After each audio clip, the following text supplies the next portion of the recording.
Let us prepare for this morning's service.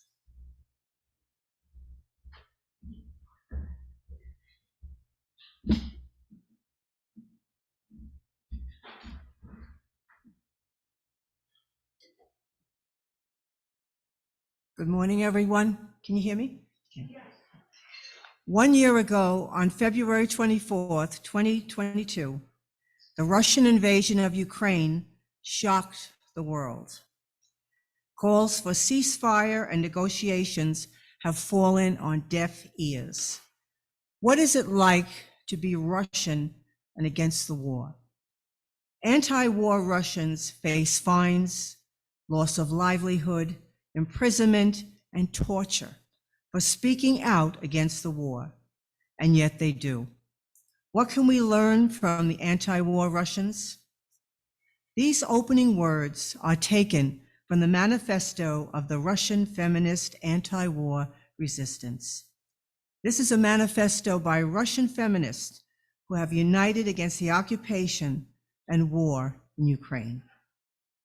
On February 24th, 2022, at around 5:30 a.m. Moscow time, Russian President Vladimir Putin announced a special operation on the territory of Ukraine in order to denazify and demilitarize this sovereign state. This operation had long been in preparation. For several months, Russian troops were moving up to the border with Ukraine. At the same time, the leadership of our country denied any possibility of a military attack. Now we see that this was a lie. Russia has declared war on its neighbor. It did not allow Ukraine the right to self-determination nor any hope of a peaceful life. War means violence, poverty, forced displacement, broken lives, insecurity, and the lack of a future. It is irreconcilable with the essential values and goals of the feminist movement. War exacerbates gender inequality and sets back gains for human rights by many years. War brings with it not only the violence of bombs and bullets, but also sexual violence. As history shows, during war, the risk of being raped increases several times for any woman. For these and many other reasons, Russian feminists and those who share feminist values need to take a strong stand against this war unleashed by the leadership of our country. Thank you.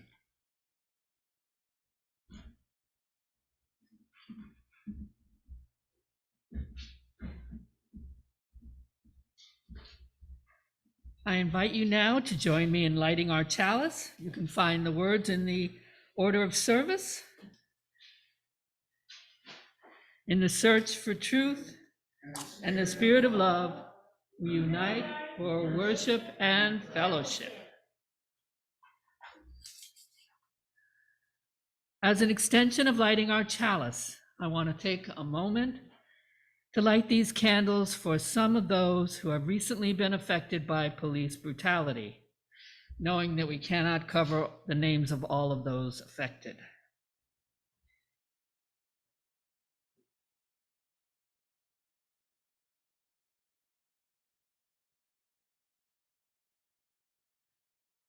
We light a candle for the life of William White.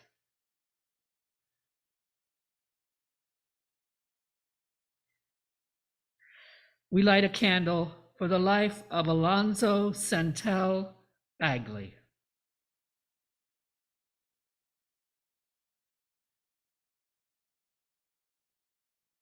We light a candle for the life of Rhyhern Damon Brown. May these lights be a symbol of our commitment to continue the work of racial justice and to proclaim that Black Lives Matter.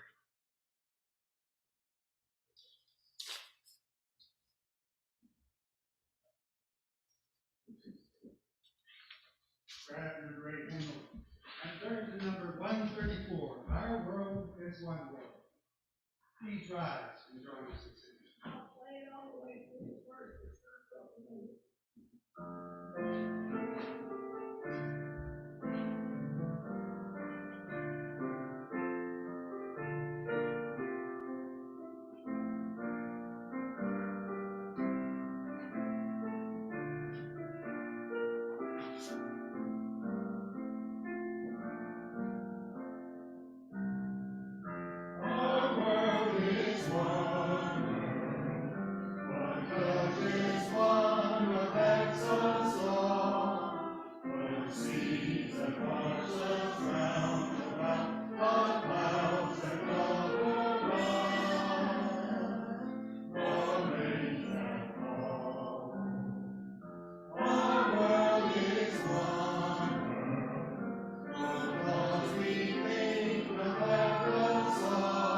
Now it's time for joys and sorrows. If you are visiting us for the first time, this is the time when you can introduce yourself. For those who are gathering in person, we invite you to raise your hand and then stand where you're seated. Okay. I will give you the microphone to share your joy or sorrow. We invite you to share what is in your heart. For those who are joining us online, one sec, we invite you to type into the chat your joys and sorrows, and then Ben will read them aloud. We invite you to share what is in your heart. Okay, it's time. Are you ready? Yeah. Okay, say your name. Hi, my name is Jenna, and we are inviting here for friends to come back to church in person. So we just want to have to keep it safe for Zoom. Just to let you know, Zoom meeting programs will be ending this year, so there will be no longer than Zoom meetings. We are just enjoying the church for the choir concert. So we are going to be performing the church choir chorus is going to be this year, this summer. So just sit back and relax and enjoy your choir. Thank I you. think you could do this. You want to get up and do this? Hand people the mic. Yes?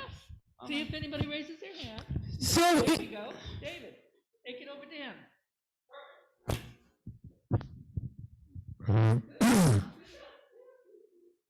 I guess this is the first time I'm hearing that the Zoom is coming to an end. Oh, okay, because, most of the world is moving towards Zoom as a regular part of the church service, and the fact of the matter is it allows others, such as myself, sometimes I just can't, get here, yeah. So anyhow, that's my concern. Thank you so much.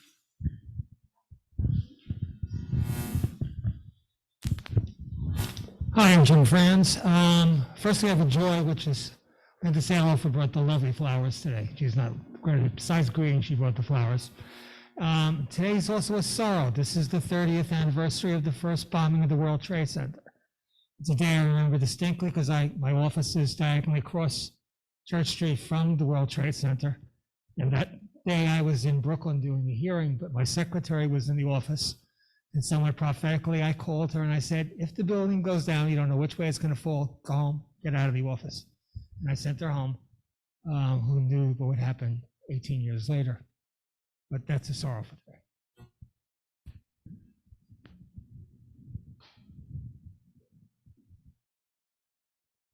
My name is Phyllis Zito. Actually, I had come here this morning because I thought there was a meeting of Staten Island United for Peace. Yeah, definitely. I have to speak to Jack. Nonetheless, this is fine. I'm glad to join your service. Great. Say your name again. Phyllis Zito. One second. Yeah. Okay. Anybody back here? Anybody this way? All right. There you go. Oh, you were just pointing to him. Okay, got it.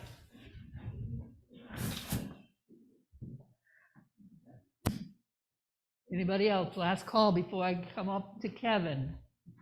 Usually this causes people to suddenly raise their hands and remember they have something to say. No?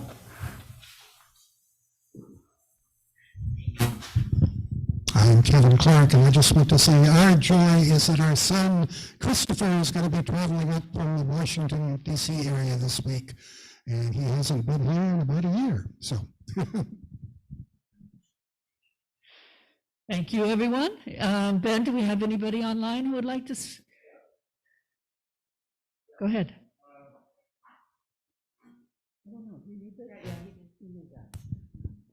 Okay.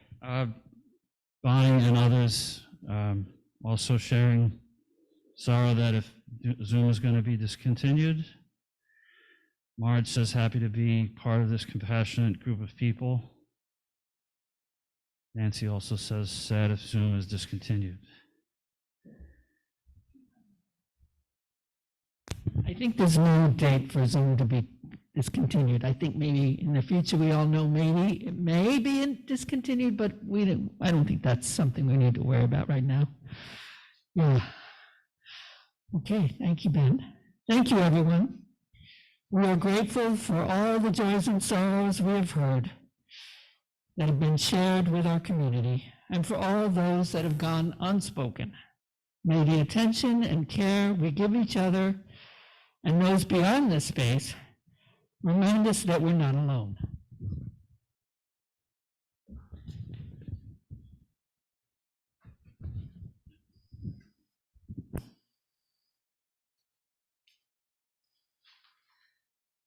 Now it's time in our service where we pause for a meditation. I will offer a quote to focus our meditation and then ring the bell to mark the beginning of this time. After I do so, I invite you to take 3 deep breaths with me. After a few minutes, I'll ring the bell again to mark the end of our time. Today's quote from the Buddha is as follows: "In this world, hate never yet dispelled hate. Only love dispels hate. This is the law, ancient and inexhaustible."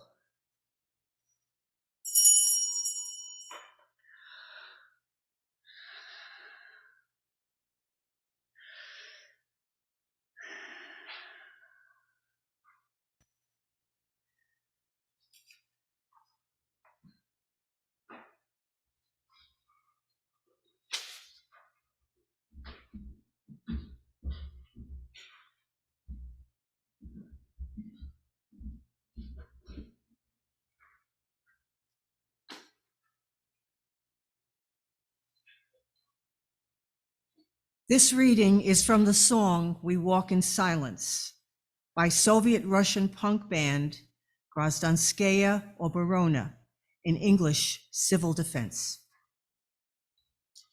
We walk in silence on the murdered spring, on the crushed buildings, on the bald heads, on the green ground, on the dark grass, on the fallen bodies, on the great axe. on the broken glasses, on the Komsomol badges, on the bloody words, on the hunger years. We walk in silence on the murdered spring, on the crucified in dream and forgotten completely. Piles of letters, don't miss us. Obituary, tacky tea. We walk in silence on the murdered spring, on the crushed buildings, on the bald heads, on the green ground, on the dark grass, on the fallen bodies, on the great axe. We walk in silence on the murdered spring. We walk in silence on the murdered spring. We walk in silence. We walk in silence.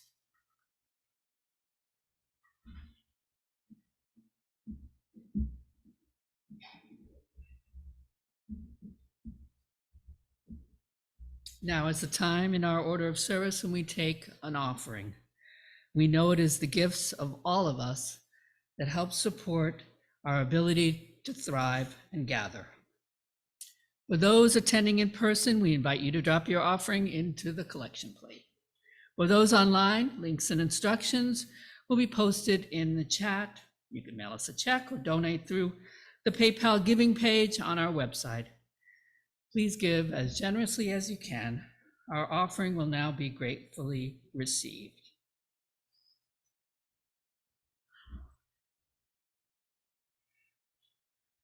We're going to take a moment to set up, but I want to introduce you to Cleo, Carol, Knopf.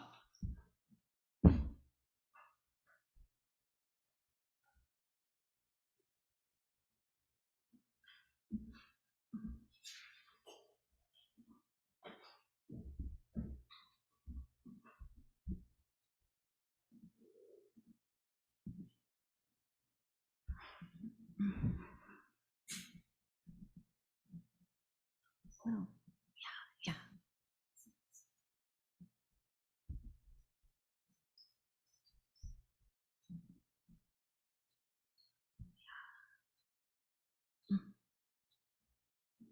Hello. I bring you a song by Nikolai Dobronravov, a Russian Soviet lyricist. He wrote this song against nuclear war in the 70s, and it's definitely appropriate today. In 2014, when the war in Ukraine started, we watched the death toll rise. Between 2014 and 2022, over 10,000 Ukrainians in the Donbass were killed. And then, of course, the war intensified. So, and now I'm singing this song in Russian and translating it into English because to indicate the two superpowers coming together. So here is the song "Пока не поздно," which means before it's too late.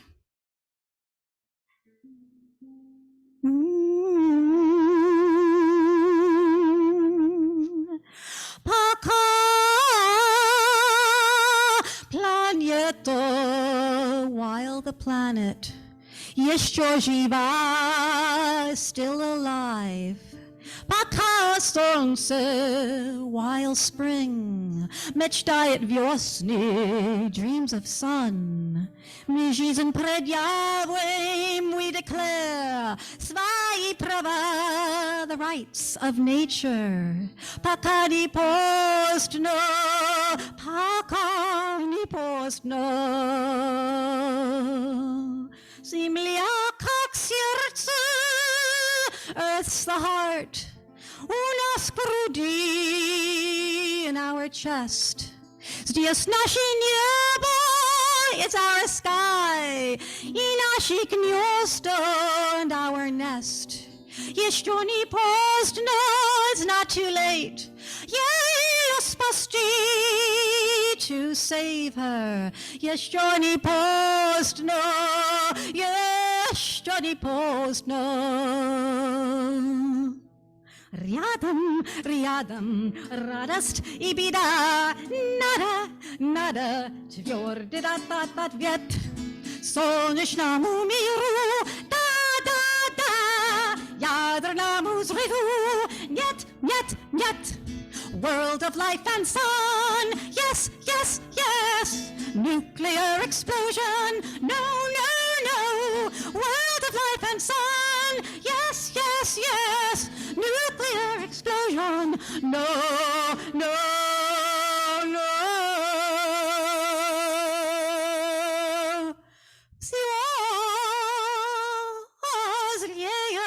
Atom. The more evil the atom, it's your strasznie and terrible. Все ближе ужас, the nearer, the terror. Разрывов грозных of the deadly blast. Еще немного, ночей и дни, there'll be no more day or night. И будет поздно, it'll be too late. Planeta крикнет, the planet is crying, укрой меня, defend me, от этой тучи, from this cloud, от смертоносной, bearing death, укрой от грозной, волны огня, defend me from the wave of fire, пока не поздно, пока не поздно. Together, together with our joy and our pain, we must sing this refrain. World of life and sun, yes, yes, yes. Nuclear explosion, no, no, no. Рядом, рядом, радость и беда. Nada, nada, твердый дат ответ солнечному миру. Ядерному взрыву, нет, нет, нет. World of life and sun, yes, yes, yes. Nuclear explosion, no, no, no.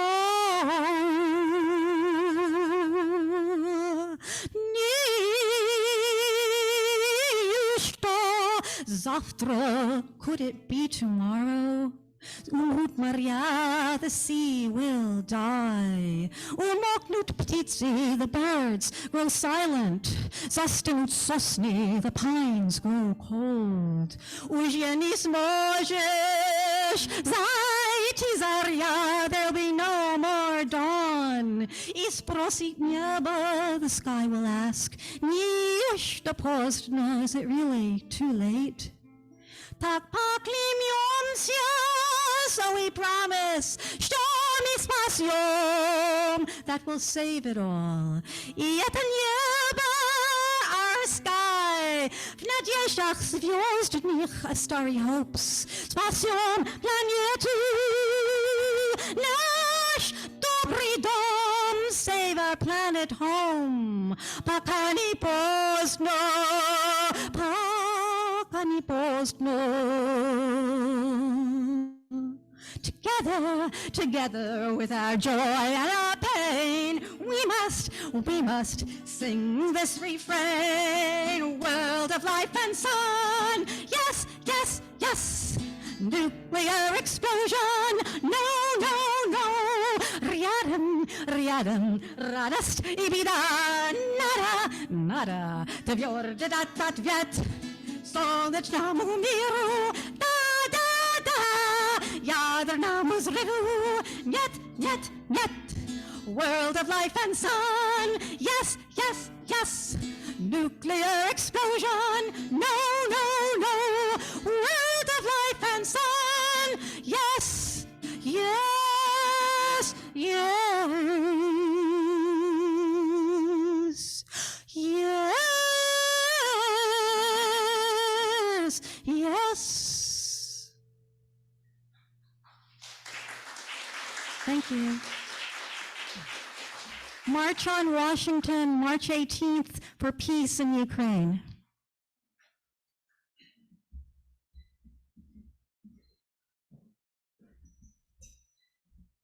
He's turning your keel hymnal to number 1023, Building Bridges. Please rise.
This reading is from an open letter signed by 1,200 students, faculty, and staff of the Moscow State Institute of International Relations, affiliated with the Ministry of Foreign Affairs. We consider it morally unacceptable to stay on the sidelines and keep silent when people are dying in a neighboring state. They are dying through the fault of those who preferred weapons instead of peaceful diplomacy. Many of us have friends and relatives living in the territories where military action is being carried out. But war has come not only to them, war has come home to each of us, and our children and our grandchildren will feel the repercussions. Many generations of future diplomats will have to rebuild the trust in Russia and the good relations with our neighbors that have been lost.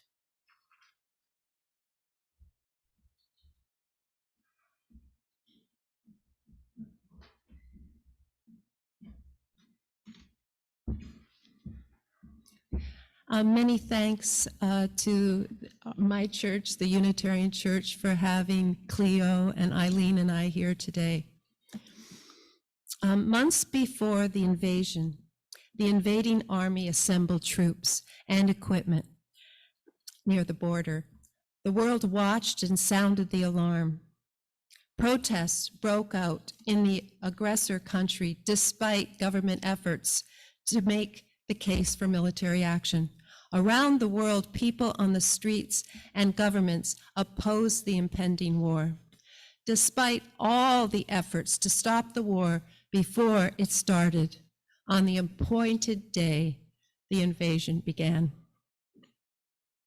What strikes me deeply in this description of the world failing to stop a war before it began could describe the events of 20 years ago, when on March 19th, 2003, the United States invaded Iraq.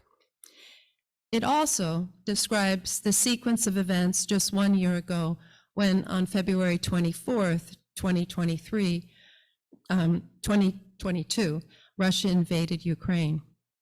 In both cases, the world, whether it was people protesting in the streets, or nations deliberating at the United Nations, or secretly behind the scenes, nothing stopped the war machine of a powerful, militarized nation. I opposed the invasion of Iraq, as many of you did. We failed to stop that invasion of Iraq 20 years ago. I feel a connection to the thousands of Russians who tried to stop the invasion of Ukraine 1 year ago. In my remarks today, I want to explore this connection and learn from our anti-war Russian brothers and sisters. 2 years ago, we passed the 1 year mark of the attack. 2 days ago, we passed the 1 year mark on the attack of Ukraine. We mourn all the dead and wounded.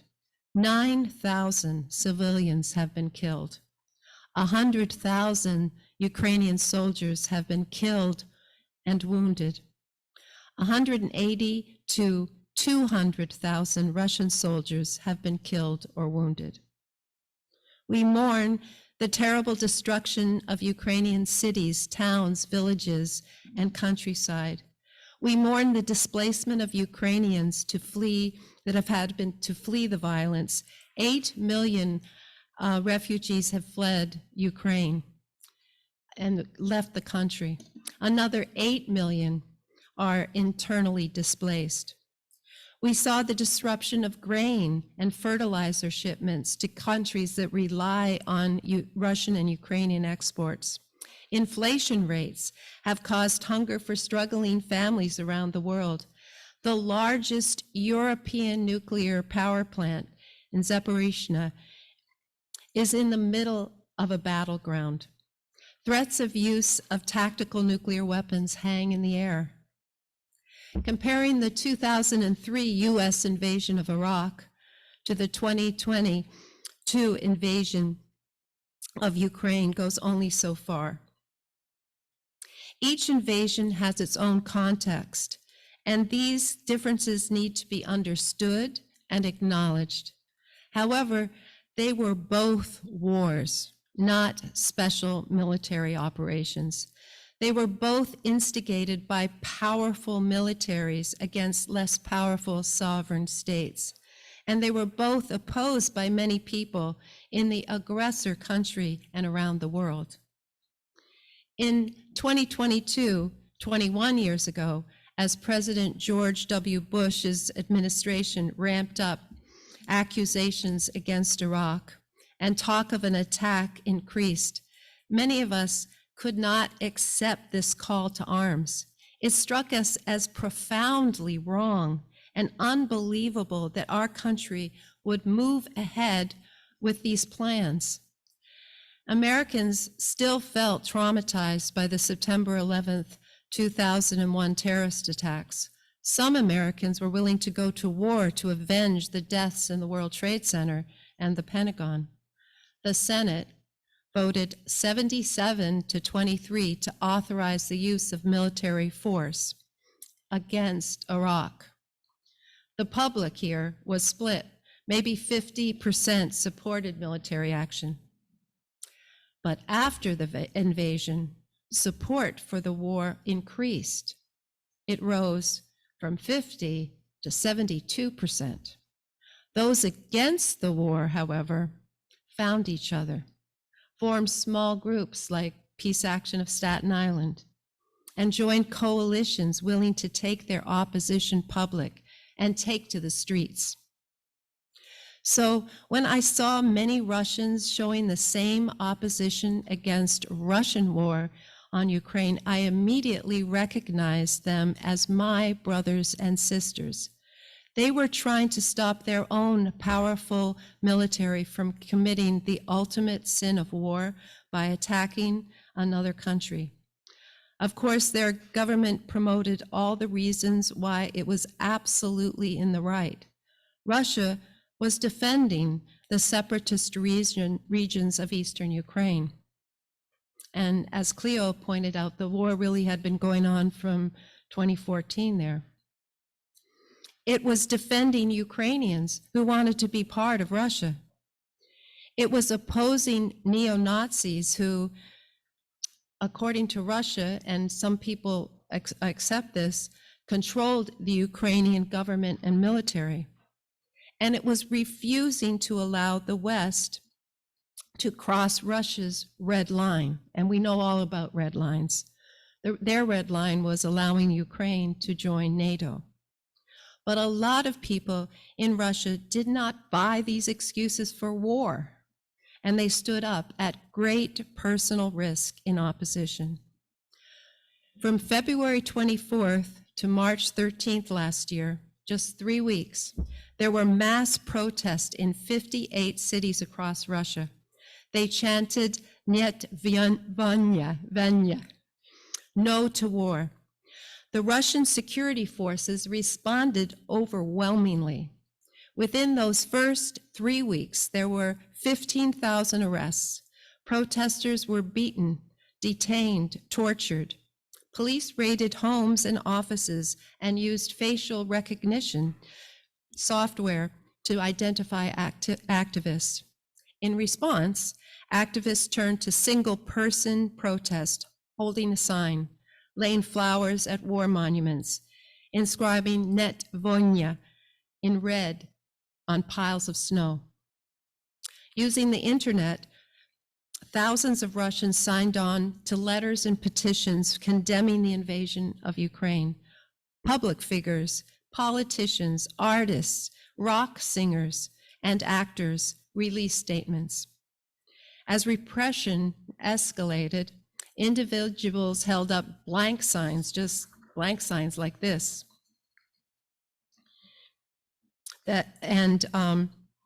And then they also put anti-war stickers surreptitiously over supermarket price labels and created anti-war posters that looked like official missing person posters. The government responded with more censorship and new laws. Russians can receive up to 10 years in prison for fake news. about the military and up to 5 years for discrediting the Army. Authorities have sent instructions to schools on what to teach students about the special military operation. Last September, the Russian military announced a draft call-up of 300,000 men. That has affected all regions of the country, particularly marginalized communities.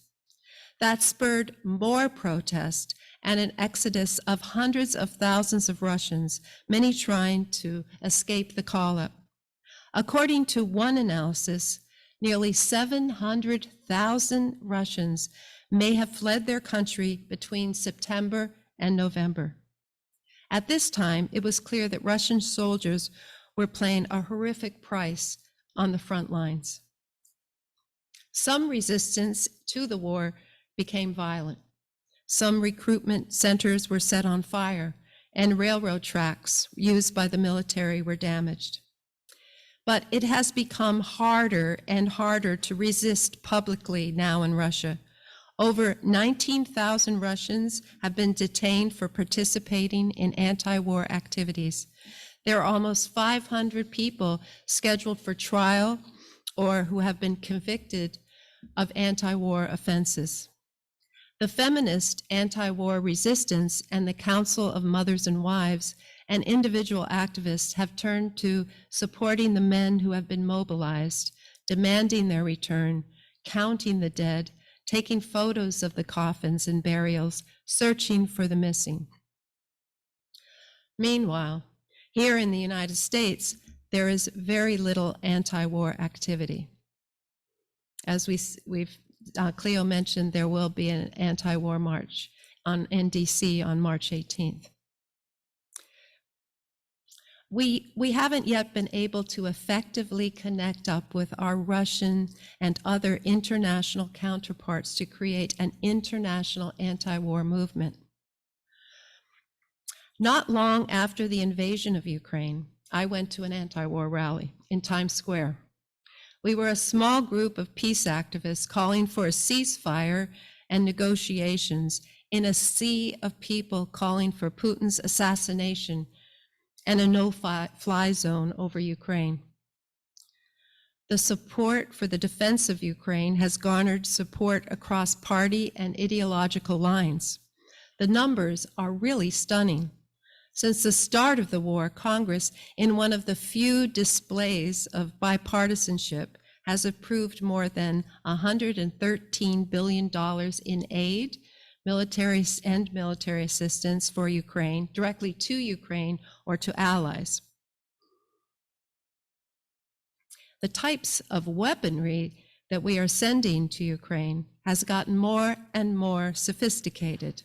M1 Abrams tanks, Stryker armored fighting vehicles, Bradley fighting vehicles, Patriot missiles, surface-to-air missile systems, and high-mobility artillery rocket systems.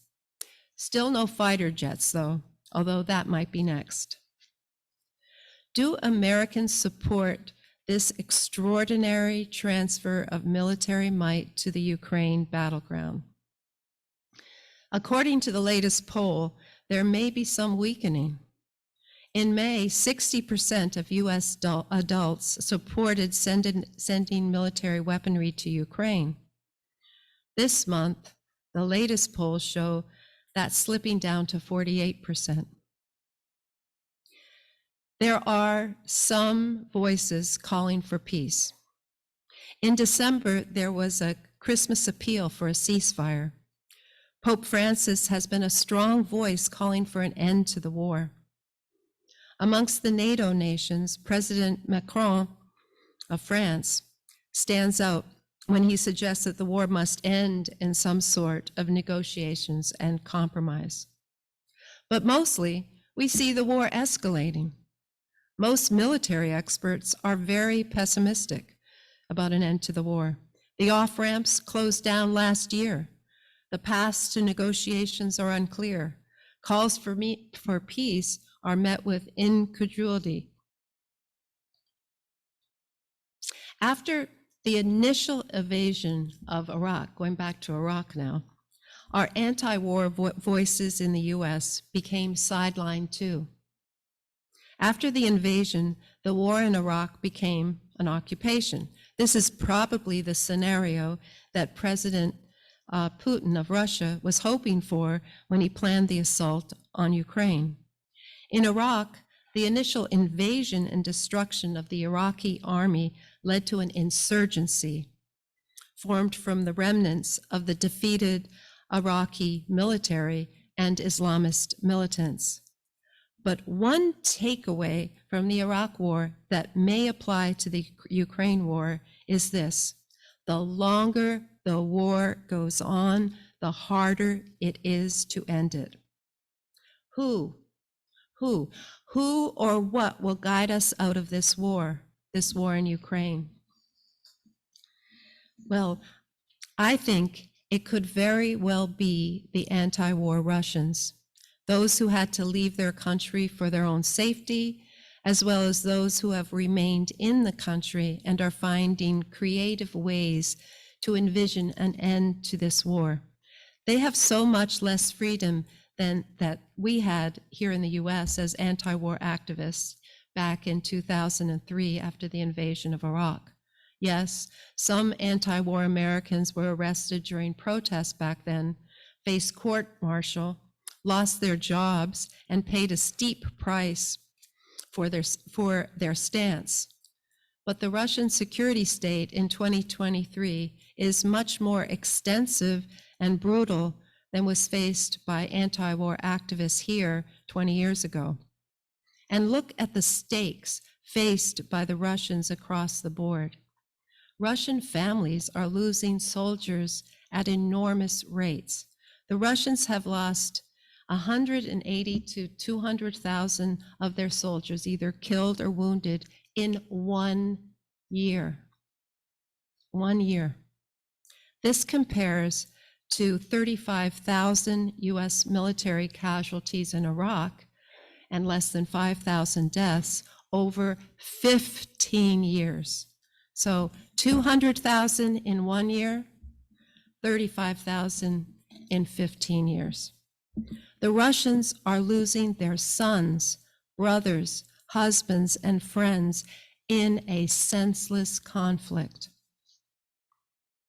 There was nothing more powerful in all of the anti-war actions here in the United States during the Iraq War than the displays of soldiers' boots with name tags of the dead laid out in rows that evoked the military's Arlington Cemetery. We did exhibits like this at Clove Lake, at the beach, and several places around Staten Island, and it happened around the country, and it affected people greatly. Anti-war Russians want this war to end. They don't want more weapons to be sent to the battlefield by either side to create more graves and more grieving families.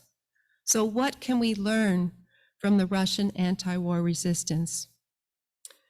Well, we can learn from their courage, their creativity, and their support for those affected by the war. Part of the key to ending the Ukraine war is in the hands of the Russian people. Once the Russian government loses their support, it will be hard to continue. Holding up the Russian anti-war activists today is what I want to do because I understand what they are up against. They are where we were back during the Iraq War. And we can also say where some of us were during the Vietnam War. They are us, but with so much more on the line. We need to hold them up in our words, poems, songs, music, and activism. We have a kinship with them. They are our brothers and sisters. They are calling for an end to the war, and we should be too. We are the other part of the key to ending the Ukraine war. No to war. Net Vienna.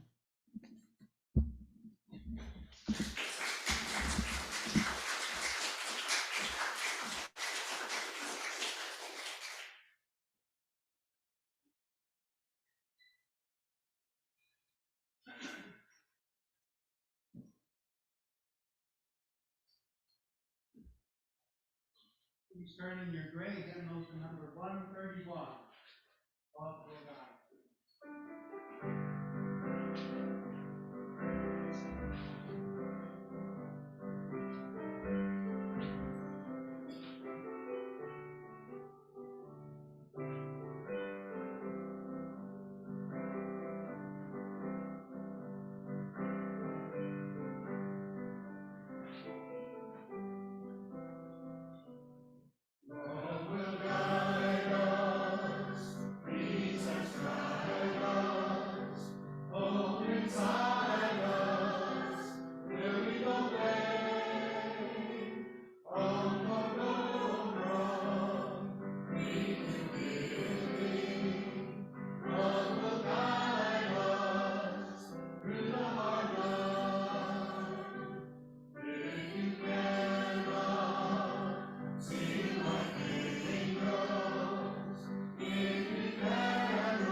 I invite you now to join me in extinguishing our chalice.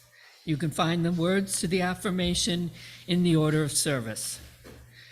We extinguish this flame, but not the light of truth, the warmth of community, or the fire of commitment. With these we carry in our hearts until we are together again.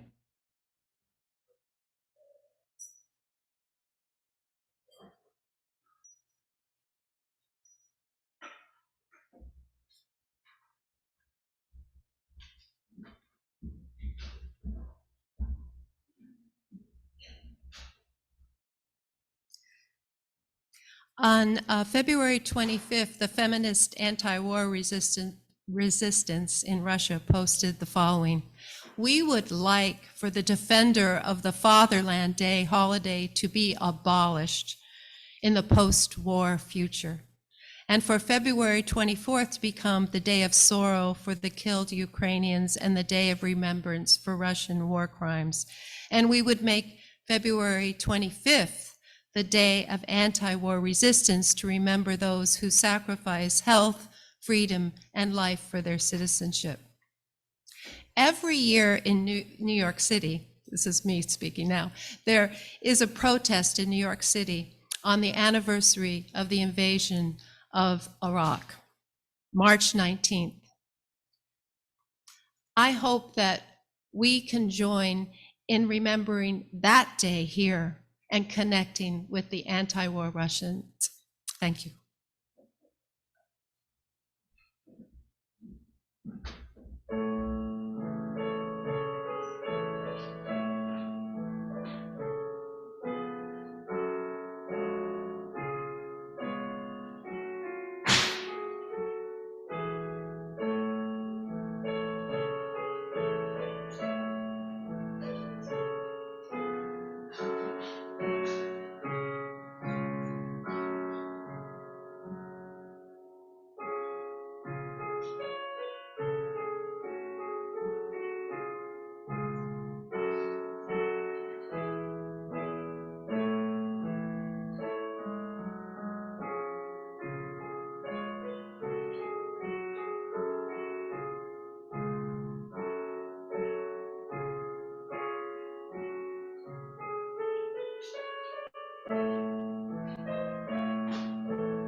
the deal if you go to coffee hour in here.